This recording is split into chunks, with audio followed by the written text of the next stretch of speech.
আসসালামু আলাইকুম। অবনী ডায়েরি চ্যানেলে সবাইকে স্বাগত জানাচ্ছি।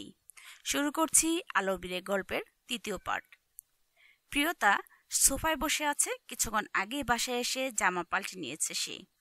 একটু পরেই ইনাম কিচেন রুম থেকে এক কাপ গরম আদা চা নিয়ে আসলো। প্রিয়তার দিকে বাড়িয়ে দিয়ে বলল, খেয়ে নিতে।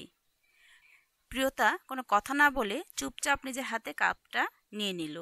এক চুমুক দিতেই চোখ মুখ কুঁচকে ফেলল সে। প্রিয়তাকে চোখ মুখ কুচকাতে দেখে ইনাম জিজ্ঞেস করলো, কি হয়েছে? প্রিয়তা ইনামের দিকে তাকিয়ে বলল, চা তিতা হয়ে গেছে। আদা চা, একটু তো তিতা হবেই, খেয়ে নাও। যেভাবে ঠান্ডা পানিতে গোসল করে আসছো, জ্বর না যাতে উঠে সেজন্য চা দিয়েছি, এমনি এমনি দেইনি। ইনামের কথা শুনে প্রিয়তা চুপচাপ লক্ষ্মী মেয়ের মতো পুরো চাটা শেষ করলো। এমনি মনে হয় ইনাম রেগে আছে ওর ওপর। যে কাজ করেছে ওনার জায়গা যে কেউ থাকলেই রেগে যেত। ইনাম চায়ের কাপটা নিয়ে টেবিলের ওপর রেখে দিল, বলল, আমি একটা কথা বুঝলাম না, তুমি একা একা ওইখানে গেলে কিভাবে? আমি তো ভাবছিলাম তুমি এখানে সেখানে ঘোরাঘুরি করে এসে পড়বে, পরে গিয়ে দেখি তুমি রাস্তায় হারিয়ে ফেলছো। আর গেছো তো গেছো, এমন জায়গায় গেছো যেখানে মানুষের ছায়া অবধি নেই। কিভাবে? জানি না। আমি তো হাঁটছিলাম, হঠাৎ চারপাশে নিরিবিলি কোনো শব্দ শুনতে না পেয়ে আমার হুঁশ আসে। আর হুঁশ আসতেই দেখি আমি রাস্তার মাঝে চলে এসেছি। ইনাম ভ্রু কুঁচকে বলল, কিভাবে হাঁটছিলে যে তোমার কোনো হুঁশই থাকে না? আমি তো আপনাকে গালি দিতে দিতে। নিজের ঠোঁট চেপে নিল প্রিয়তা। কি বলতে যাচ্ছিল সে? ইনাম ভ্রু কুঁচকে বলল, তুমি আমাকে গালি দিচ্ছিলে? প্রিয়তা নিজেকে সামলে বলল, আমার জায়গায় যে কেউ থাকলে আপনাকে গালি দিত। আপনি হাজবেন্ড হয়ে আপনার স্ত্রীকে বলছেন অন্য একজন ছেলে খুঁজে নিতে। আপনার স্ত্রীকে আপনি কি করে একথা বলতে পারেন? একবারও আপনার বুক কাঁপলো না? তো আমার বলাটা কি ভুল? আমি তোমাকে আমার স্ত্রী হিসেবে মানি না। প্রিয়তা মুখ ফুলিয়ে সোফা থেকে উঠে রুমের দিকে যেতে যেতে বলল, আপনি আমাকে স্ত্রী হিসেবে না মানলে আমাদের বিয়েটা অসত্যি হয়ে যাবে না। আপনার আমার বিয়ে কবুল পরে হয়েছে, কেউ আপনাকে জোর করেনি কবুল বলার জন্য। আমিও আপনার পায়ে ধরিনি আমাকে বিয়ে করার জন্য। আপনি নিজ ইচ্ছায় কবুল বলেছেন। আপনি আমাকে স্ত্রী হিসেবে মানুন আর না মানুন, বিয়েটা আপনি অস্বীকার করতে পারবেন না। প্রিয়তা নিজের রুমে গিয়ে দরজা দিয়ে বিছানায় শুয়ে পড়ল। আর এদিকে ইনাম সোফায় বসে আছে। প্রিয়তা তো সত্যিই বলেছে, ও যতই মুখে বলুক ওই মেয়েকে স্ত্রী হিসেবে মানে না, কিন্তু বিয়েটা তো ও অস্বীকার করতে পারবে না। সবার সামনে ওর মতামত নিয়েই বিয়েটা হয়েছে। কি করে অস্বীকার করবে সে? দুই হাত দিয়ে মাথার চুল খামচে নিচু হয়ে বসে রইল ইনাম। ও কি ভুল করে ফেলেছে? ওর কি উচিত প্রিয়তাকে সব কথা খুলে বলার? সব কথা শুনে নিশ্চয় সে তার সাথে সংসার করতে চাইবে না। মানুষ সবসময় নিজের ভালোটাই আগে বোঝে, তারপর বাকিদের বিষয় নিয়ে ভেবে দেখে। প্রিয়তা নিশ্চয়ই নিজের কথা আগে ভাববে, তার সাথে থাকতে চাইবে না। এমনও হতে পারে যে প্রিয়তা নিজ থেকেই ডিভোর্স দিয়ে দিল। অস্বাভাবিক কিছু তো আর না। এটাই করা লাগবে। মেয়েটা ওর প্রতি আসক্ত হয়ে যাচ্ছে। আসক্তটা ভালোবাসায় রূপ নেওয়ার আগে ওকে নিজের থেকে সরিয়ে ফেলতে হবে। যত দ্রুত সম্ভব এ বিষয় নিয়ে আলোচনা করা লাগবে ওর সাথে। বেবি নিজের মনকে শান্ত করলো সে। প্রিয়তা রুম থেকে বেরোতেই আশেপাশে চোখ বুলালো, কোথাও ইনামকে দেখলো না। একটু এগিয়ে গিয়ে ইনামের রুমে উকি দিতেই দেখলো পুরো রুম খালি। ওয়াশরুমে গিয়েছে বোধহয়। বেবি টেবিলের উপর থেকে গ্লাস নিয়ে জগ থেকে পানি ঢেলে পুরো পানি খেয়ে গ্লাসটা টেবিলের উপর রাখতে যেতেই সামনে খাবার প্লেট থেকে থমকে গেল। প্রিয়তা রুম থেকে বেরোতেই আশেপাশে চোখ বুলালো, কোথাও ইনামকে দেখলো না। একটু এগিয়ে গিয়ে ইনামের রুমে উকি দিতেই দেখলো পুরো রুম খালি।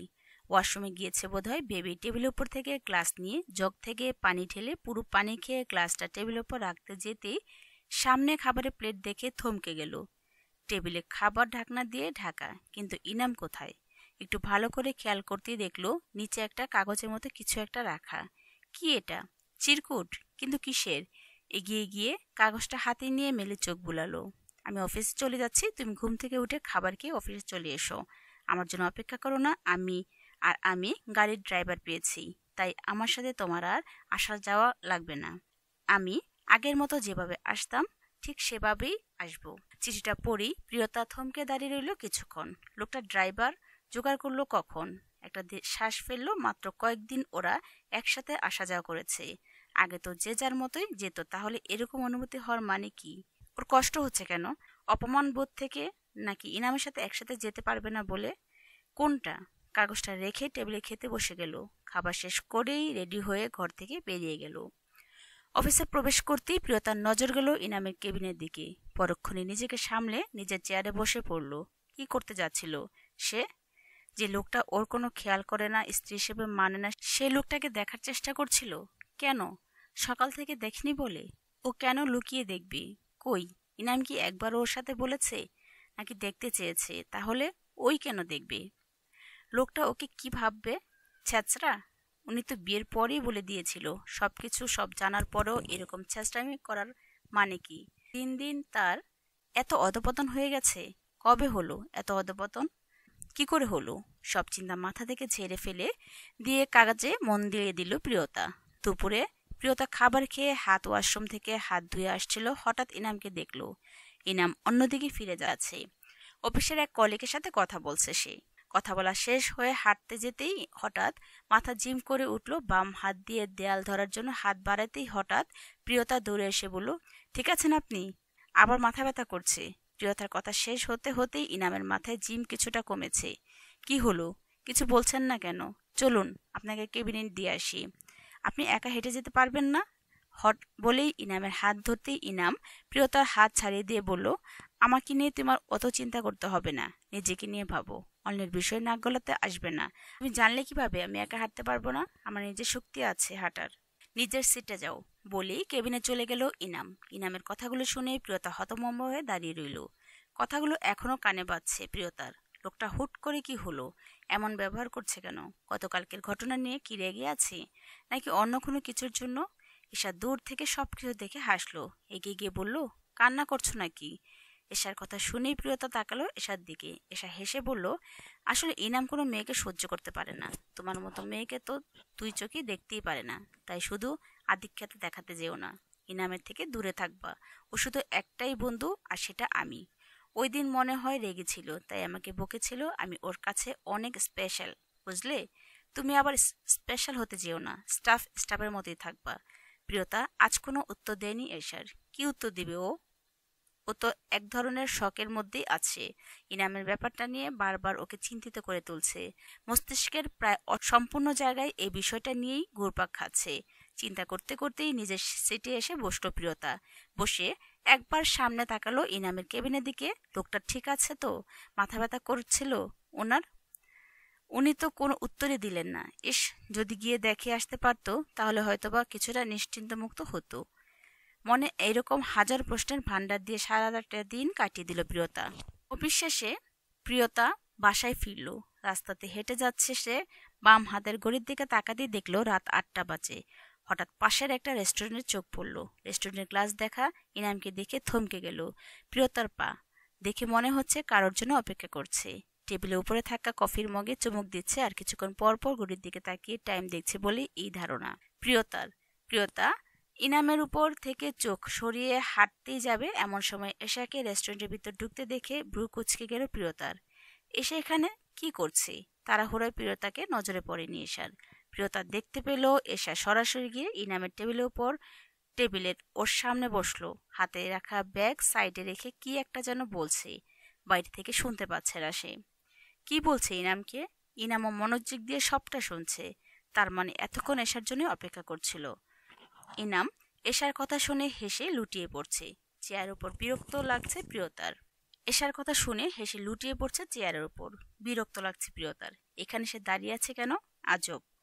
ওদের রং তামাশা দেখতে এখন নিজের উপর নিজেরই রাগ হচ্ছে প্রিয়তার। এতটা বেহায়া কবে থেকে হলো সে? কই, আগে তো এত বেহায়া ছিল না। যেখানে কেউ কোনো শব্দ করে কথা বললে নিজ থেকেই কোনোদিন কথা বলতো না, যতক্ষণ না ওই ব্যক্তি ওর কাছে ক্ষমা চাইছে। সেখানে ইনাম ওকে বিয়ের পর থেকে এত এত অপমান করে যাচ্ছে যে কেন সে মুখ বুজে সহ্য করছে সব? আশ্চর্য। ও কি অন্যান্য মেয়েদের মতো দিন দিন হয়ে যাচ্ছে, যাদের স্বামী চিট করার পরও সবকিছু মুখ বুজে সহ্য করে নেয়? ওদের না হয় যাওয়ার জায়গা নেই, কিন্তু ওর তো যাওয়ার জায়গা আছে। ও যদি সবকিছু ছেড়ে ছুড়ে ওর বাবার মার কাছে চলে যায়, তাহলে ওর বাবা মা শিওর ওকে আদর যত্নে গ্রহণ করবে। তাহলে কিসের জন্য এখানে পড়ে আছে? হঠাৎ ইনামের কল আসায় ইনাম ফোন নিয়ে অন্যদিকে চলে গেল। প্রিয়তা একটা দীর্ঘশ্বাস ফেলে সামনে এগিয়ে গেল। বাস স্ট্যান্ডে এসে বেঞ্চে বসে আছে সে। এর মধ্যেই অনেকগুলা বাস ওর সামনে চলে গেল। প্রিয়তার কেন যেন বাসায় ফিরে যেতে ইচ্ছে করছে না। সে এক দৃষ্টিতে রাস্তার দিকে তাকিয়ে আছে। আরে প্রিয়তা, তুই এখানে একা বসে কি করছিস? হঠাৎ এমন কথায় চমকে সামনে তাকালো প্রিয়তা। সামনে ইরাকে দেখে বসা থেকে দাঁড়িয়ে পড়ল সে। অবাক হয়ে বলল, তুই তুই বাংলাদেশে আসলি কবে? গতকালই কানাডা থেকে ফিরলাম। এভাবে দেখা হয়ে যাবে ভাবতেই পারিনি। প্রিয়তা হেসে বলল, সেম। চল আমার বাসায় চল, বাসায় গিয়ে আড্ডা দিই। না রে, আমাকে বাসায় ফিরতে হবে। তুই এক কাজ কর, তুই আমার সাথে আয়। যাওয়া যায়। প্রিয়তা হেসে ইরাকে নিয়ে বাসে উঠে পড়ল। সিটে বসেই ইরা জিজ্ঞেস করলো, শুনলাম বিয়ে করেছিস? প্রিয়তা উপর নিচ মাথা নাড়ল। ইরা অবাক হয়ে বলল, বিয়ের কথা শুনে মুখ কালো করে ফেললি কেন? আরে তেমন কিছু না, সারাদিন অফিস করে টায়ার্ড হয়ে আছি। ইরা সন্দেহের দৃষ্টিতে তাকিয়ে বলল, কিন্তু তোর চোখ মুখ তো অন্য কথা বলছে। কিছু লুকাচ্ছিস আমার থেকে। প্রিয়তা থমথম খেয়ে গেল। ইরা যে মেয়ে, ওকে সব কিছু বলবে, নির্ঘাত বাবা মার কাছে বলে দিবে।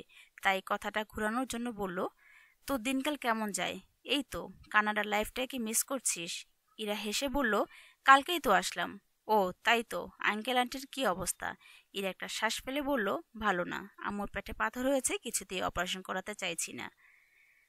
আমি জোর করে আজকে নিয়ে হাসপাতালে ভর্তি করে দিয়ে আসছি। কালকে অপারেশন? কি বলিস? কয়টার দিকে অপারেশন? সন্ধ্যার দিকে।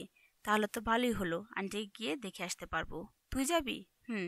হাসপাতালের ঠিকানাটা দে। লিফট থেকে নেমে বাসার সামনে এসেই ব্যাগ থেকে চাবি রিং বের করে দরজা আনলক করে দুজনে বাসায় ভিতর ঢুকলো। এরা আশেপাশে চোখ বুলিয়ে বলল, এই দুধের বাসাটা তো সেই কি সুন্দর করে সাজানো।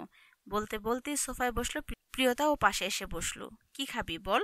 রাতের ডিনারটা এখন থেকেই করে যা। আমি ডিনার করে ফেলছি। প্রিয়তা অবাক হয়ে বলল, করে ফেলছিস মানে কি? কখন? আরে আসার সময়। তাহলে তুই বস, আমি কফি বানিয়ে আনছি। কফি খাস তো? ইরা বাধা দিয়ে বলল, আরে আমি কিচ্ছু খাবো না, তুই বস এখানে। কিছু তো খা, পানি হলেও খা। ইরা প্রিয়তার হাত ধরে টেনে পাশে বসালো। ব্যাগ থেকে কয়েকটা ক্যান বের করলো। প্রিয়তা ওইগুলি দিয়ে তাকিয়ে বলল, এগুলো কি? ইরা হেসে বলল, বিয়ার আর ওয়াইন। প্রিয়তা অবাক হয়ে বলল, তুই এগুলো খাস?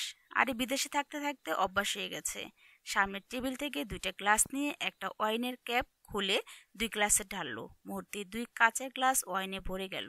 মনে হচ্ছে গ্লাসে কেউ রক্ত ঢেলে দিয়েছে। ইরা প্রিয়তার দিকে এগিয়ে দিয়ে বলল, নে টেস্ট করে দেখ। প্রিয়তা নাক মুখ কুঁচকে বলল, ছি, আমি এসব খাই না। আরে একটু খেয়ে দেখ। বললাম তো খাবো না। বুঝেছি, এখন তুই আর আমাকে বন্ধু ভাবিস না। আর ওই রকম কিছু না। তাহলে খা, জাস্ট 1 গ্লাস, শুধু 1 গ্লাস কিন্তু। হ্যাঁ হ্যাঁ, আমি আর তোকে জোর করবো না। প্রিয়তা কিছুক্ষণ গ্লাসের দিকে তাকিয়ে রইল। ইরা হাতে একটা গ্লাস ধরে দিয়ে প্রিয়তা নাক দিয়ে শুকিয়ে মুখ সরিয়ে ফেলল। কি গন্ধ! ইয়াক! কি হলো? গন্ধ শুকছিস কেন? খা। প্রিয়তা গ্লাসটা সামনে নিয়ে এক হাতে নিয়ে নিজের নাক চেপে ধরলো। এক ঢুকে পুরো গ্লাস শেষ করেই কাশতে লাগলো। ইরাও নিজের গ্লাসটা শেষ করে টেবিলের উপর রাখতেই দেখলো প্রিয়তা এর মধ্যে একটা বিয়ারের ক্যান খাওয়া শুরু করেছে। পুরো ক্যানটা শেষ করে আরেকটা ক্যান হাতে নিতেই ইরা বাধা দিয়ে বলল, আর খাইস না বোন, এতগুলা একসাথে কেউ খায় না, মারা যাবি। প্রিয়তা ইরার হাত ঝেড়ে ফেলে বলল, আর একটু খাই, খেলে কিছু হবে না। বলে ক্যানটা মুখে নিল। ইরা নিরুপায় হয়ে প্রিয়তা খাওয়া দেখছে। এখন নিজেকে নিজেই চড়াতে মন চাইছে। কোন দুঃখে সে প্রিয়তাকে খেতে বলল। এর মধ্যে ইরা অনেকবার থামানোর চেষ্টা করেছে, কিন্তু প্রিয়তা কোনো কথা শোনেনি। ও ওর মতোই খেয়েই যাচ্ছে। টেবিলের উপরের সব বোতল শেষ করে সে এখন সোফায় বসে ঝিমুচ্ছে। ইরা ঘড়ির দিকে তাকিয়ে দেখলো রাত 10টা বাজে। এখন তো ওর বাসায় যাওয়া লাগবে, কিন্তু এই অবস্থায় কিভাবে বাসায় যাবে সে? প্রিয়তাকে এভাবে রেখে যাওয়াটা ঠিক হবে না। কিছু একটা ভেবে ইরা প্রিয়তাকে বলল, ঘুম পাচ্ছে তোর? প্রিয়তা মাথা নিচু করে বলল, হুম। তাহলে রুমে গিয়ে ঘুমা। প্রিয়তা বসা থেকে ঢুকতে ঢুকতে উঠে দাঁড়ালো। কিছু দূর এগিয়ে সামনে 2টা রুম দেখে বলল, আমার রুম কোনটা? আমি তো চিনতেই পারছি না। প্রিয়তার কথা শুনে ইরা অবাক হয়ে বলল, তোর রুম মানে? কিছু একটা মাথায় আসতেই বলল, তোরা দুজন আলাদা রুমে ঘুমাস? প্রিয়তা চোখ দুটো খোলার চেষ্টা করছে, কিন্তু পারছে না। তাই 2 হাত দিয়ে চোখ দুটো টান টান করে ধরে হেসে বলল, পেয়ে গেছি। ঢুলতে ঢুলতে রুমের ভিতর গিয়ে সোজা বিছানায় শুয়ে পড়ল, হাত পা ছড়িয়ে। ইরা রুমে এসে প্রিয়তাকে বলল, কিরে বল, তোরা আলাদা রুমে থাকিস? কিন্তু প্রিয়তা কোনো উত্তর দিল না। সে এখন ঘুমে বিভোর হয়ে আছে। ইরার কোনো কথাই তার কানে যাচ্ছে না। ইনাম বাসায় ঢুকেই পুরো রুম অন্ধকার দেখে ভ্রু কুঁচকালো। রুম এমন অন্ধকার হয়ে আছে কেন? প্রিয়তা কি আসে না এখনো? কিন্তু না আসলে দরজার লক কে খুললো? দরজা তো খোলাই ছিল। লাইট জ্বালানি নিজের রুমে গিয়ে হাতের ঘড়ি খুলে টেবিলের উপর রাখলো। গায়ে থাকা ব্লেজারটা খুলে চেয়ারের উপর রেখে টাই খুলতে খুলতে প্রিয়তা রুমে গিয়ে লাইট জ্বালাতেই দেখলো প্রিয়তা ঘুমাচ্ছে। ইনাম অবাক হলো। এত তাড়াতাড়ি তো প্রিয়তা ঘুমায় না, তাহলে আজ এত তাড়াতাড়ি ঘুমিয়ে পড়লো? কারণ কি? টায়ার্ড জন্য? হ্যাঁ, এটাই হবে। আর কি কারণ থাকবে? লাইটের সুইচ আবার অফ করে নিজের রুমে চলে আসলো। টাই খুলে শার্টের হাতের বোতাম খুলতে খুলতে কাবার্ড থেকে একটা টি শার্ট আর ট্রাউজার বের করলো। পকেটে থেকে মোবাইল আর মানিব্যাগ বের করে টেবিল ওপর রেখে ওয়াশরুমে চলে গেল। আজকে অনেক গরম পড়েছে, শাওয়ার নেওয়া দরকার। প্রিয়তার ঘুমের মধ্যে অনেক পানির পিপাসা পেয়েছে ও চোখ দুটোকে খুলতে চাইছে কিন্তু পারছে না। চোখ বন্ধ রেখে শোয়া থেকে উঠে বসলো। ধীরে ধীরে ডাইনিং রুম ঘরের দিকে এগিয়ে গেল। ফ্রিজ থেকে একটা বোতল বের করে পানি খেয়ে আবার ফ্রিজে রেখে হাঁটতে হাঁটতে নিজের রুমে এসে শুয়ে পড়ল। ইনাম শাওয়ার শেষে তোয়ালে দিয়ে চুল মুছতে মুছতে বারান্দায় গিয়ে বেজে তাওয়াল ছড়িয়ে দিয়ে ডাইনিং রুমে এসে এক গ্লাস পানি খাওয়ার জন্য গ্লাসে পানি ঢেলে খেতে খেতে ড্রয়িং রুমের দিকে চোখ গেল। আবছা আলোয় সোফার মধ্যে একগাছা চুল দেখে ভয়ে কেঁপে উঠল ইনাম। গ্লাসটা টেবিলের উপর রেখে ড্রয়িং রুমে গিয়ে লাইট জ্বালিয়ে সোফার কাছে আসতেই দেখলো সোফায় গুটিসুটি হয়ে প্রিয়তা শুয়ে আছে। ভ্রু কুঁচকে এলো ইনামের। কিছুক্ষণ আগেই না দেখলো প্রিয়তা রুমে ঘুমিয়ে আছে। এখানে আসলো কি করে? এখানে ঘুমাচ্ছ কেন? রুমে গিয়ে ঘুমাও। প্রিয়তা কোনো উত্তর দিল না। ইনাম বিরক্ত হয়ে খানিকটা জোরে চিল্লিয়ে বলল, কি হলো? উঠো। প্রিয়তাকে এইভাবেও চুপ থাকতে দেখে একটা শ্বাস নিল। ভেবেছিল এভাবেই ফেলে নিজের রুমে চলে যাবে, কিন্তু প্রিয়তাকে ঘুমের মধ্যে হাত পা চুলকাতে দেখে বুঝলো এখানে মশা কামড়াচ্ছে। তাই নিজের রুমে গিয়ে একটা কয়েল খুঁজে জ্বালিয়ে ড্রয়িং রুমে এনে রাখলো। চলেই যাবে হঠাৎ পিছন থেকে প্রিয়তা হাত টেনে ধরলো। ইনাম পিছন ফিরে প্রিয়তাকে বলল, মশা কামড়াচ্ছে? কয়েল দিয়েছি, তাও মশা কামড়াচ্ছে। তো উঠেছ যখন নিজের রুমে যাও, আপনি নিয়ে যান। কি? আমি হাঁটতে পারছি না, আমার মাথা ঘুরাচ্ছে। উঠে দাঁড়ালেই মনে হচ্ছে এখনই পড়ে যাব। ইনাম হঠাৎ প্রিয়তার মুখের কাছে নিজেই মুখ নিল। কিছুক্ষণ পর সরে এসে চোখ মুখ কুঁচকে বলল, তোমার মুখ থেকে এমন বৃষ্টি গন্ধ আসছে কেন? তুমি কিছু খেয়েছো? প্রিয়তা সোফা হেলান দিয়ে বলল, জানি না, আমার মাথাকে স্থির রাখতে পারছি না। আমাকে রুমে নিয়ে যান, আমার গা গুলাচ্ছে, মনে হচ্ছে এখনই বমি করে দিব। তুমি বসো, আমি লেবু পানি নিয়ে আসছি। প্রিয়তা আবার হাত ধরে বলল, আগে আমাকে রুমেই নিয়ে আসেন, এখানে ভালো লাগছে না। ইনাম বিরক্ত হয়ে বলল, তোমাকে রুমে নিয়ে আসবো কিভাবে? তুমি যদি নিজে না হেঁটে যাও। প্রিয়তা হেসে বলল, কোলে করে নিয়ে যান। ইনাম চোখ বড় করে বলল, মাথা ঠিক আছে তোমার? কি বলছো? প্রিয়তা বিরক্ত হয়ে মুখ ফুলিয়ে বলল, দূর, আপনি কোনো কাজেরই না, অকর্মার ঢেকি একটা। বলেই সোফায় উঠে দাঁড়ালো। ইনাম বাধা দিয়ে বলল, সোফায় উঠলে কেন? প্রিয়তা ইনামের কথায় কোনো পাত্তা না দিয়ে লাফ দিয়ে দুই হাত আর দুই পা দিয়ে ইনামকে জড়িয়ে ধরল। প্রিয়তা পড়ে যাচ্ছে বলে ইনাম দুই হাত দিয়ে প্রিয়তাকে ধরে ফেলল। প্রিয়তা হেসে ইনামের কাঁধে মুখ গুজতেই ইনামের সারা শরীরে বিদ্যুৎ বয়ে গেল। ইনামের শ্বাস আস্তে আস্তে ভারী হয়ে যাচ্ছে। প্রিয়তা মুখ উঁচু করে ইনামের কানের কাছে গিয়ে বলল, এখন আমাকে আমার রুমে রেখে আসুন, আমি আপনার কাজ সহজ করে দিয়েছি। প্রিয়তার কথা ইনামের কানে লাগতেই কেঁপে উঠল ইনাম। প্রিয়তা কি ওকে মেরে ফেলার চেষ্টা করছে, নাকি ধৈর্যের পরীক্ষা নিচ্ছে? একটা শ্বাস ফেলে নিজেকে সামলিয়ে প্রিয়তাকে ছাড়াতে ছাড়াতে বলল, আমার কোল থেকে নামো, আমি তোমাকে ধরে রেখে দিয়ে আসছি। বলে সোফায় নামাতে গেলে প্রিয়তা আর শক্ত করে দুই হাত পা দিয়ে জড়িয়ে ধরল ইনামকে। প্রিয়তার দুই হাত ইনামের গলা জড়িয়ে ধরে আছে, আর দুই পা ইনামের কোমরকে জড়িয়ে আছে। আপনি যতক্ষণ না আমাকে আমার রুমে দিয়ে আসছেন, আমি আপনাকে ছাড়ছি না, এভাবেই চেপে ধরে রাখবো। ইনাম একটা শ্বাস ফেলে রুমের দিকে ঢুকলো। প্রিয়তাকে ধরে রুমে নিয়ে বিছানায় ফেলে বলল, লেবু পানি নিয়ে আসছি। বলে যেতে নিলে আবারও প্রিয়তা পিছন থেকে হাত টেনে ধরল।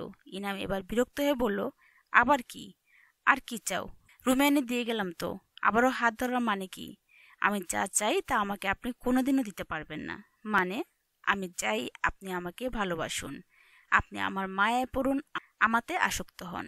আমি ছাড়া আপনার জীবন অন্য কোনো নারীর ছায়াও না পড়ুক, এগুলো চাই আমি আপনার কাছে। দিতে পারবেন? ইনাম চুপ করে রইল। ইনামকে কিছু বলতে না দেখে প্রিয়তা বলল, দিতে পারবেন না। বলেই চোখ দুটো বন্ধ করে বলল, আমার কিছু লাগবে না, যান, আপনার রুমে যান, কিন্তু যা বললাম তাই করুন। ইনাম কয়েক কদম হেঁটে দরজার সামনে যেতেই কারোর কান্নার আওয়াজ পেয়ে থেমে গেল। পিছু ফিরে দেখলো প্রিয়তা কান্না করছে। কান্না করতে করতে বলল, আপনি এশার সাথে রেস্টুরেন্টে যেতে পারেন, হাসাহাসি করতে পারেন, শুধু আমার বেলাতেই আপনি মুখ কালো করে রাখেন। বিয়ের পরে এতদিন গেল আপনাকে আমি কোনোদিনই আমার সামনে হাসতে দেখিনি, ভালো করে চোখের দিকে তাকিয়ে কথা বলতে দেখিনি। আমার ক্ষেত্রে এত অবহেলা কিসের জন্য? এশা আমার থেকে সুন্দর বলে, আপনার ছোটবেলার বান্ধবী বলে? ইনাম স্তব্ধ হয়ে দাঁড়িয়ে রইল। প্রিয়তা এসব জানলো কিভাবে? ও কি নিজ চোখে দেখেছে? তুমি যেরকম ভাবছো ওইরকম কিছুই না। আমি আর এশা রেস্টুরেন্টে গিয়েছিলাম। আমাকে কেন কৈফিয়ত দিচ্ছেন? আমি জানতে চেয়েছি, কিন্তু তুমি ভুল বুঝছো। আমাকে সত্যি জানিয়ে বা কি লাভ? আমাকে এই সম্পর্কে না জড়ালেই পারতেন। মাঝখান থেকে আমার জীবনটা নষ্ট করে দিয়েছেন আপনি। আমার জায়গায় অন্য কোনো মেয়ে হলে এতদিনে আপনার সংসার ছেড়ে কবে চলে যেত। আপনাকে ঘৃণা করতো, কিন্তু আমি কেন জানি চাইলেও আপনাকে ঘৃণা করতে পারছি না। কেন যেন খুব করে চাইলেও চলে যেতে পারছি না। ইনাম মনে মনে বলল, আমি তো চাই, আমি তো তাই চাই তুমি আমাকে ছেড়ে চলে যাও, এই সম্পর্ক থেকে চলে যাও। প্রিয়তা শোয়া থেকে উঠে বসে ইনামের কাছে আসলো। প্রিয়তা আর ওর দূরত্ব কেবল কয়েক ইঞ্চির। প্রিয়তা এক হাত ইনামের পেছনের দেয়ালের উপর রেখে বলল, আমি এখানে পড়ে আছি কেন জানেন? আমি যতদিন না আপনার করা আচরণের কারণ জানবো, আমি কেন আপনাকে বিয়ে মানেন না সেটা জানবো, ততদিন আমি এখানে মাটি কামড়ে পড়ে থাকবো। আমার যত কষ্ট হোক, যত কান্না পাক, নিজেকে অবহেলিত মনে হোক, কারণ জেনে তবে যাব এখান থেকে। তবেই আপনাকে এই সম্পর্ক থেকে মুক্তি দিব। আপনি ভাববেন না আমি আপনাকে এমনি ছেড়ে দিব, সুপার গ্লুর মতো আটকে থাকবো আপনার সাথে, চাইলেও ছুটাতে পারবেন না আমাকে। প্রিয়তার এমন অদ্ভুত কথাবার্তা শুনে ইনাম তাকিয়ে রইল প্রিয়তার দিকে। প্রিয়তা ডুলতে টুলতে পড়েই যাচ্ছিল। ইনাম এক হাত দিয়ে প্রিয়তার পিঠ ধরে ফেলল। ইনাম চাইছিল সবকিছু এখনই বলে দিতে, কিন্তু প্রিয়তাকে এই অবস্থায় দেখে নিজেকে দমিয়ে নিল। এখন বললে প্রিয়তা কোনো কথাই বুঝবে না। সকালে ঘুম থেকে উঠতেই প্রিয়তা অনুভব করলো ওর মাথাটা প্রচন্ড ব্যথা আর ঝিম ধরে আছে, নাড়াতেই পারছে না। কোনো মতেই টেনে টুনে বিছানা থেকে উঠে ওয়াশরুমে গিয়ে মুখ চোখ পানিতে ছিটা দিয়ে দিতেই চোখের সামনে কাল রাতের ঘটনা একটা একটা করে ভেসে উঠল প্রিয়তার চোখে। প্রিয়তা অবাক হয়ে নিজের মুখ চেপে ধরল। সে কি করে ফেলেছে? ইনামের সামনে কান্না করেছে, তাও কিনা এশার জন্য। রাগে মাথায় চুলগুলোকে এলোমেলো করে দিল। এখন ইনামের সামনে কিভাবে যাবে, কিভাবে মুখ দেখাবে? আল্লাহ, আমি কি করলাম? প্রিয়তা আস্তে আস্তে ওয়াশরুমে দরজা খুলে রুমের ভিতরে গেল। রুম থেকে উকি দিয়ে দেখলো ইনাম এদিকে আসছে। প্রিয়তা সরাসরি গিয়ে খাটে বসে পড়ল। ইনাম রুমে এসে প্রিয়তাকে বসে থাকতে দেখে বলল, নাও লেবু পানি খেয়ে নাও। প্রিয়তা হেসে কাপটা নিয়ে খেতে লাগলো। কয়েক চুমুক দিয়ে বলল, কাল রাতে কখন বাসায় ফিরেছেন? যখন ঘুমিয়েছিলে। ও, কাল রাতের কথা মনে নেই আমার। ইনাম ভ্রু কুঁচকে তাকিয়ে রইল। ইনামকে এভাবে তাকিয়ে থাকতে দেখে প্রিয়তা অপ্রস্তুত হয়ে বলল, মানে রুমে এসে শোয়ার পর আর কিছুই মনে নেই? অফিস থেকে এসে রুমে ঢুকেছে, তারপর আর কিছুই মনে নেই? কাল মদ খেয়েছিলে? মানে যেখানেই খেয়ে থাকো, এরপর আশা করি আর খাবে না। ব্রেকফাস্ট রেডি করা আছে টেবিলে, খেয়ে অফিসে আসো, আমি গেলাম। আর তোমার সাথে আমার কিছু কথা আছে। বলুন। রাতে এসে বলবো, এখন সময় নেই। আমার মনে হলো তোমাকে কথাগুলো জানানো প্রয়োজন, নইলে তোমাকে ঠকানো হয়। আমি চাই না কাউকে ঠকাতে। আমার জন্য কারোর ক্ষতি হোক। সবকিছু শুনে তুমি যা ডিসিশন নেবা আমি তাই অ্যাপ্রিসিয়েট করব, মেনে নিব। ইনাম যেতেই একটা স্বস্তির নিঃশ্বাস ফেলল সে। যাক, কিছুই বুঝিনি তাহলে। কিন্তু ইনাম কি বলবে ওকে? ওকে কেন ঠকানো হবে? অফিস শেষে প্রিয়তা সরাসরি হাসপাতালে চলে গেল ইরার মাকে দেখার জন্য। লিফটে ঢুকে দাঁড়িয়েছিল একপাশে। হঠাৎ সামনে একজনের দিকে চোখ পড়ল। ইনাম এই হাসপাতালে কি করছে? ভ্রু কুঁচকে এলো প্রিয়তার। প্রিয়তা পেছনে থাকায় ইনাম দেখেনি। প্রিয়তার ডাক দিতেই যাবে, হঠাৎ লিফটের দরজা খুলে গেল। ইনাম বের হয়ে গেল লিফট থেকে। প্রিয়তাকেও ইনামের পিছু নিল। পিছু নিতে নিতে দেখলো ইনাম একটা রুমের ভেতরে চলে গেছে। প্রিয়তার দরজার সামনে যেতেই দেখলো দরজা লক করা ভেতর থেকে। দরজার উপর ডাক্তারের নামের উপর চোখ রাখতেই দেখলো সেখানে লেখা আয়ান চৌধুরী। কিসের ডাক্তার? পড়তেই যাবে, হঠাৎ ইরা এসে বলল, কিরে এখানে কি করছিস? চল, আম্মুর অপারেশন শুরু হয়ে যাবে। চল। প্রায় 15 মিনিট থাকার পর ইরাকে প্রিয়তা বলল, শোন, আমার না একটু কাজ আছে। আমি একটা জিনিস চেক করতে চাই। আমাকে জানতে হবে। আমি গেলাম, কিন্তু পরে আমি ফোন করে আন্টির খবর জেনে নিব। আমি গেলাম, কিছু মনে করিস না প্লিজ। প্রিয়তা দৌড়ে সিঁড়ি বেয়ে নিচে নামলো। 4তলার রুমের দিকে যেতেই যাবে, হঠাৎ থেমে গেল। সামনে তাকাতেই দেখলো কে জানে এখনো ইনাম আছে কিনা। যদি না পায়, এটা ভাবতেই প্রিয়তা দৌড়ে সিঁড়ি বেয়ে নিচে নামলো। 4 তলায় রুমের দিকে যেতেই যাবে হঠাৎ থেমে গেল। ও কি ইনামকে দেখলো? এইমাত্র ভালো করে পাশাপাশি তাকাতে দেখলো সত্যি ইনাম বসে আছে চেয়ারে। প্রিয়তা সাথে সাথে পাশে থাকা দেয়ালের পিছনে লুকিয়ে পড়ল। ইনাম এখনো ওকে দেখতে পায়নি। মনে মনে স্বস্তির নিঃশ্বাস ফেলল। যাক, ইনাম তাহলে এখনো চলে যায়নি। এসব ভাবতে ভাবতে দেখলো সাদা অ্যাপ্রন পরা একটা ছেলে এসে ইনামের পাশে বসে কতগুলো কাগজ ইনামের হাতে ধরিয়ে দিয়েছে। সেটা কি, কিসের কাগজ এগুলো? আর ছেলেটা কে? ডাক্তার? কিছুক্ষণ চুপ থেকে আরাব বলল, তোর ধারণাই ঠিক। টিউমারটা আস্তে আস্তে বড় হয়ে যাচ্ছে, যার কারণে তোর এমন হুট করে মাথা ব্যথা, ঝাপসা দেখা, নিজের উপর কন্ট্রোল হারানো, এসব বেড়ে যাচ্ছে। ইনাম ঠান্ডা গলায় বলল, আমার হাতে আর কতদিন সময় আছে? 4 থেকে 5 মাস। আরাফ কিছুক্ষণ থেমে বলল, আমি বলি কি, তুই অপারেশনটা করিয়ে নি। ইনাম আরাফের দিকে তাকিয়ে বলল, অপারেশন করলে আমার রোগ সেরে যাবে? তুই বলেছিস অপারেশন করলেও ব্রেন টিউমারটাকে সরানো যাবে না। অপারেশন করলে রোগ সারার সম্ভাবনা 50% থেকেও কম। আরাফ থতমত খেয়ে বলল, আমি তো বলিনি যে একদমই সম্ভব না। মিরাকেল তো হতে পারে। তুই নেগেটিভ কেন ভাবছিস? অপারেশন মাধ্যমে তো তুই ভালো হয়ে যেতে পারিস। ইনাম হেসে বলল, মিরাকেল সবসময় সবার ক্ষেত্রে হয় না। আমি যে হাতে 4-5 মাস সময় পাচ্ছি, এটাই আমার জন্য অনেক। অপারেশন থিয়েটারে গিয়ে আমি আমার বাঁচার আয়ু ফুরাতে চাই না। তুই গ্যারান্টি দিয়ে বলতে পারছিস না যে অপারেশন করলেই সব ঠিক হয়ে যাবে। আমার হাতে যা সময় পাচ্ছি, যতটুকুই পাচ্ছি, সেটা আমার কাজে লাগাতে চাই। আমাকে আর অপারেশনের সাজেশন দিবি না। তাহলে আমি তোকে কিছু মেডিসিন লিখে দিচ্ছি, এগুলো তোর মাথা ব্যথা কমাবে কিছু সময়ের জন্য। কেবিনে আয়। ইনাম আর আরাফ যেতেই প্রিয়তা আড়াল থেকে বেরিয়ে আসলো। ওর হাত পা কাঁপছে। কি শুনলো সে? ইনাম এতদিন ওকে কিচ্ছু বলেনি। তার মানে আজকে এই কথাগুলো বলবে ইনাম? প্রিয়তা মুখে হাত দিয়ে চেয়ারে বসে পড়ল। ওর মাথা কাজ করা বন্ধ করে দিয়েছে। মনে হচ্ছে স্বপ্ন দেখছে ও, দুঃস্বপ্ন। ইনাম বারান্দায় বসে আছে। সামনের দিকে তাকিয়ে আনমনে কি একটা ভাবছে ও। প্রিয়তা ঘরে এসে ইনামকে দেখতে না পেয়ে সারা রুম খুঁজলো। হঠাৎ বারান্দায় কাউকে বসে থাকতে দেখে প্রিয়তা পা বাড়ালো বারান্দার দিকে। বারান্দায় আসতেই দেখলো ইনাম বসে আছে একটা চেয়ারে। প্রিয়তা যে এসেছে সেটা এখনো টের পায়নি ইনাম। প্রিয়তা আস্তে আস্তে কয়েক পা এগিয়ে গেল ইনামের দিকে। ইনামের ঠিক পেছনে এসে দাঁড়ালো। ও কি বলবে যে সবটা জানেও? কি করবে বুঝতে না পেরে নিজের ডান হাত ইনামের কাঁধে রাখলো। একবার পাশ ফিরে প্রিয়তার দিকে তাকালো। মুখ ঘুরিয়ে আবার সামনে তাকিয়ে থেকে বলল, তোমাকে কিছু বলার ছিল আমার। সকালে বলেছিলাম। পাশের চেয়ারে বসো। প্রিয়তা চুপচাপ এসে চেয়ারে বসলো। আসলে কথাগুলো তোমাকে আমার অনেক আগেই বলা উচিত ছিল, কিন্তু বলতে পারিনি। আব্বু আম্মুর জন্য। আব্বু আম্মু জানলে কষ্ট পাবে এই ভেবে। কিন্তু আমার মনে হচ্ছে আমি তোমাকে ঠকাচ্ছি, তোমাকে তোমার অধিকার থেকে বঞ্চিত করছি। তাই ভেবেছি কথাগুলো তোমাকে বলে দেওয়া উচিত। এরপর তুমি যদি নিজ থেকে আমাকে ডিভোর্স দিতে চাও তাহলে আমার কোনো আপত্তি থাকবে না, বরং মন থেকে খুশি হব। আমি মনকে সান্ত্বনা দিতে পারবো এই ভেবে যে আমি কোনো মেয়ের জীবন নষ্ট করিনি। প্রিয়তা সব কথা শুনে বলল, কিন্তু আমি শুনতে চাচ্ছি না। প্রিয়তার এমন কথা শুনে চমকে ইনাম প্রিয়তার দিকে তাকালো। প্রিয়তা ইনামের দিকে তাকিয়ে বলল, আপনি যে কারণেই অদ্ভুত আচরণ করুন না কেন, আমি শুনতে চাচ্ছি না। কিন্তু কেন? দেখুন, আপনি যদি আমাকে এখন সবকিছু বলে দেন তাহলে আপনাকে আমার ডিভোর্স দিতে ইচ্ছে হবে। আপনার মুখ দেখতে ইচ্ছে করবে না, ঘৃণা করতে শুরু করবো আপনাকে। এটাই তো স্বাভাবিক। আমাদের বিয়ের 1 মাসও হয়নি। এখন আমি আপনাকে যতই মন থেকে ডিভোর্স দিতে চাই না কেন, দিতে পারবো না। ডিভোর্স হতে সময় লাগে, অনেক সময়।